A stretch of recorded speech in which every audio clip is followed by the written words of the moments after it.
Hey foodies, mumeze mute bantu wanjye? Nizere ko mumeze neza. Iyi ni steamed bread cyangwa se umugati utetswe n'umwuka, uryoshye, woroshye, usa neza kandi utagoye kuwuteka. Urareba ukuntu woroshye. Hano ngiye nagiye mbibereka ni umugati pe, nubwo ubona ko utababutse nko mu ifuru, gusa ni umugati uryoshye.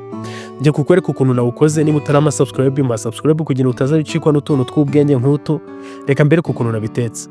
Turakoresha ifu amagarama 400, amagi 2 cyangwa se igi rimwe, isukari, igitubura, baking powder ndetse n'amata ajya kuzura igikombe. Ubwo turafata yafu amagarama 400, gusa ushatse wanapima nk'igikombe kijya kuzura cyangwa igikombe cyuzuye n'ubundi ntago aba ari inusu neza. Akaba ari ukoresha ugashyiramo igitubura amagarama 5 cyangwa se utuyiko 2 tutuzuye neza dutoya, utu twisukari. Kagutya nabikoze.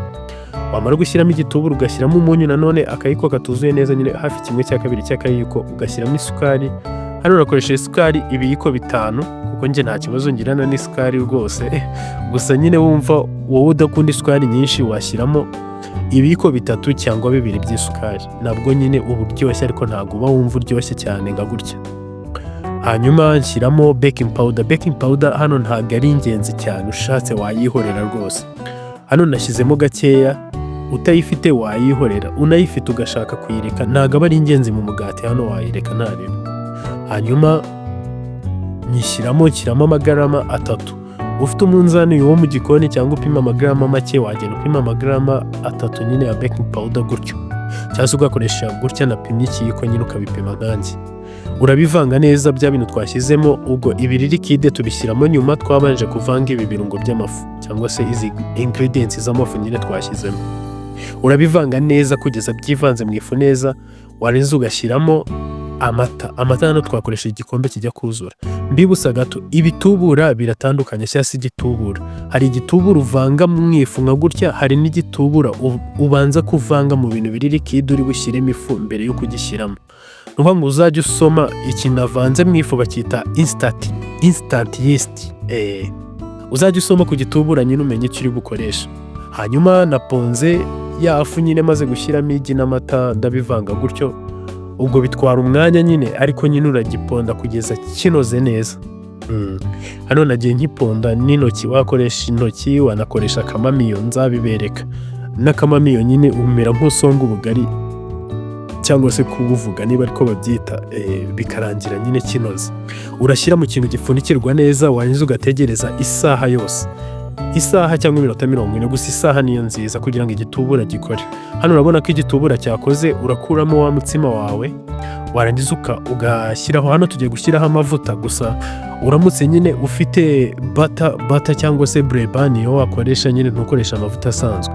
Njye nakoresha amavuta asanzwe, utu dufuniko 2 cyangwa se ugashyiramo ibiyiko binini 3 by'amavuta.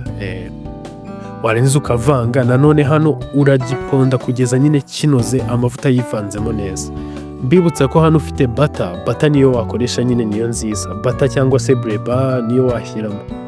Nakinogeje neza, gusa nyine ifarini yo mu Rwanda rwose, ifarini azamu yarahindutse, ntago inoga neza nyine ku buryo ubona ko iri smooth. Navanze nagiponze nyine neza, wa mutsima umaze kunoga gutya. Ubwo nyine ngiye kuwukatamo uduce tungana nk'imigati dukeneye. Ubwo nyine ukatamo size ushaka n'ingano y'imigati ukeneye, ubwo bitewe n'igipondo ufite. Hano nayo ngiye gukoramo imigati 8, utugati duto nyine nka turiya twatangiye mbereka. Ubwo ndakatamo 2 gutya, ngagenda nkatamo uduce 4 nyine uduce 8. Wari igipondo kinini wakatamo uduce tunini. Nanone ushaka imigati minini, ushatse wanawukora ari iki gipondo utiriwe ugikata, cyangwa se ukagikatamo ibice 3, cyangwa se nyine wagikoramo izindi forme z'imigati gusa bitari binakoze. Wakoramo n'izindi forme z'imigati zose. Ubwo tuzagenda twigana ubundi buryo gake. Fa kuba wakoze subscribe. Ibintu by'ubwenge, utuntu tw'ubwenge nk'utu nyine kandi dusaba ibikoresho bike. Murabona ko nta bikoresho byinshi mba mfite, gusa kubera wenda subscribe zanyu na support zanyu tuzabigeraho tugira igikoni gifite ibikoresho bihagije. Nagiye nkoramo utuballs nka gutyo, ndangije kudukora. Ubwo nyine uraripitinga process twose nyine ukatubumba neza kuriya. Gusa uratureka akanya gake kugira ngo ahantu wabumbye, kuko twashyizemo amavuta hisuganye hamere nk'ahafatana. Warangiza ugafata, ubwo hano nakoreshaga isorori nyine cya kintu uba washyizemo wa mutsima bwa mbere nyine kugira ngo igitubura gikore, urongera ugasigamo amavuta. Urabanza gusigamo amavuta, hano wakoresheje bata cyangwa se uyifite niyo wabanza gusigamo nanone.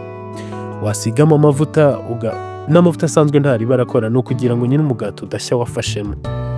Ugashyiramo nyine twa tuzeru twagiye dukora tw'igipondo nka gutyo ku murongo neza nyine kugira ngo umugati uze wazanye shape, kuko hano birongera bikabyimba bikuzuranamo hariya. Ubwo nyine ari umugati munini wakoresha ikintu kinini kuko biba biri bubyimbe pe, ndi bubibereke ukuntu biragenda. Hanyuma ngenda bishyiramo, umaze kubishyiramo rero urapfundikira, hano urongera ugapfundikira ukabireka nk'iminota byibura nka 30 kugira ngo igitubura cyongere kibibyimbishe. Nujya kubiteka nyine byorohe tu kubiteka, ntabwo uhita ubiteka ubu ngubu, ntabwo uhita ubiteka, urategereza iminota 30. Nyuma y'iminota 30 urabona ko byatangiye kubyimba, ariko biba bikibyimba buriya, iyo bihiye birakomeza bikabyimba kurushaho. Urafata isafuriya kuri gaze cyangwa kumbabura, ugashyiramo akantu munsi kari butume cya kintu twashyizemo wa mutsima wacu kidakora hasi, ugashyiramo n'amazi, ubanzamo amazi make hasi ari bumare nk'iminota 40 adakamye. Warangiza ugashyiramo cya gipondo cyacu ugapfundikira iminota 40. Urabona ko iminota 40 cya gipondo cyabaye nk'ikibyimba, ariko hano ntabwo kikiri igipondo, ni umugati. Nafasha kuma cyangwa se ifoke ukagenda ujombamo kugira ngo urebe niba nyine umutsima wacu wahiye no imbere. Urabona ko wahiye nyine nta kintu kiri kuza. Iyo utahiye ukozamo nyine ukazamura igipondo kibisi nyine, narangiza nkushyira ku ruhande. Urabona ko pe ni umugati uryoshye, urasa neza. Hano wubitse wanagira ngo ni keke. Uraryoshye pe, uraryoshye. Wabonye ko process yoroshye, ibintu twakoresheje biroroshye, kandi ni umugati uryoshye. Unaruta nyine nk'iyi migati bagenda urabona ko imigati yahenze, ujya kugura umugati w'ibihumbi 2 ugasanga ni umugati mutoya utanahaza famiye. Kandi reba umugati wose nakoze mu gikombe kimwe cy'ifarini, igikombe kimwe cyonyine. Uroroshye, urabona ko woroshye, uraryoshye birenze.